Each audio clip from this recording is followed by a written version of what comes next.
Class 5 Marathi poem Bailpola. सण बैलांचा आज पोळा, सण बैलांचा आज पोळा. गोठ्यातील बैल नाव घाला, गोठ्यातील बैल नाव घाला. मखमली झुली रंगीत शिंगे, मखमली झुली रंगीत शिंगे. कपाळी बांधली रेशिमा शिंगे, कपाळी बांधली रेशिमा शिंगे. धवळ्या पवळ्या सजले धजले, धवळ्या पवळ्या सजले धजले. गावभर बघा मिरवू लागले, गावभर बघा मिरवू लागले. आजच्या दिनी नाही काम धाम, आजच्या दिनी नाही काम धाम.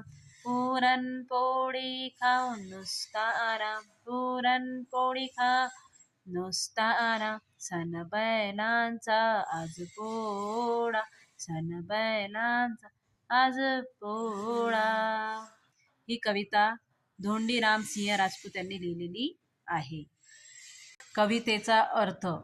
आज बैलांचा सण पोळा आहे. गोठ्यातील बैलांना अंघोळ घालून मखमली जुली अंगावर टाकल्या, शिंगांना रंग लावला, कपाळावर रेशमी वासिंगे बांधली. सजवलेल्या धवळ्या पवळ्या बैलांची गावभर मिरवणूक काढली. पोळा या सणाच्या दिवशी बैलांना पुरणपोळी खाऊ घातली जाते व कोणतेही काम करून घेतले जात नाही. नाऊ घालणे म्हणजे अंघोळ घालणे. झूल म्हणजे बैलांच्या अंगावर टाकण्यात येणारे रंगीत व नक्षीदार कापड. बाशिंग म्हणजे बैलांच्या डोक्याला बांधण्याचे आभूषण. दिन म्हणजे दिवस. बैलांच्या सणाला काय म्हणतो? पोळा. बैलांना कसे सजवले आहे? मखमली झुली व रेशमी वासिंगे घालून सजवलेले आहे. बैलांची नावे धवळ्या व पवळ्या आहेत. बैलपोळ्याच्या दिवशी बैलांना पुरणपोळी खाऊ घालतात.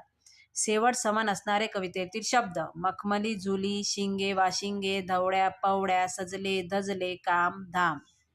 बैल गोठ्यात राहतात, घोडा तबेल्यात, वाघ जंगलात, माकड झाडावर, हत्ती जंगलात, गुफ्यात, मासा पाण्यात, कासव पाण्यात किंवा जमिनीवर.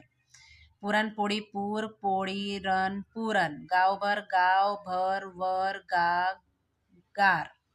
सजले धजले, कामधाम, पुरणपोळी, घरदार, धनुष्यबाण, नोकर चाकर.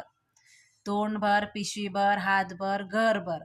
बाबांनी माझी तोंडभर स्तुती केली, आईने पिशवीभर भाजी आणली, मी हातभर मेहंदी काढली. हसण्याचे आवाज घरभर गुंजत राहिले किंवा गुंजत आहे.